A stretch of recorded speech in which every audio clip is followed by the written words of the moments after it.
আসসালামু আলাইকুম, সবাই কেমন আছেন? আজকে দেখা করতে যাব আমার এক বন্ধুর সাথে। ডিউটি শেষ করে রেডি হয়ে গেলাম তার সাথে দেখা করার জন্য। রেডি হয়ে এবার গাড়ির জন্য অপেক্ষা করলাম। গাড়ি চলে আসলো।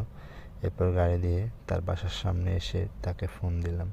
ফোন দেওয়ার পরে ও নিচে এসে আমাকে রিসিভ করতে আসলো। এরপর আমি চুপি চুপি তাকে ভিডিও করলাম। সে বুঝতে পারে নাই অনেক দিন পরে তার সাথে দেখা। সবসময় বলতো ফোন দিলেই আয়, এসে দেখা করে যা, কিন্তু সময় সুযোগ হয় না, দেখাও করা হয় না। সবাই দোয়া করবেন আমাদের এই বন্ধুত্ব যেন টিকিয়ে রাখতে পারি আমরা সারা জীবন। এবার তার বাসায় গিয়ে বারান্দায় বসে বাইরের ভিউটা অনেক সুন্দর ক্যামেরা বন্দি করে নিলাম। এরপর সকালে উঠে নাস্তা করে সে বলল পেয়ারা ভর্তা মাখবে।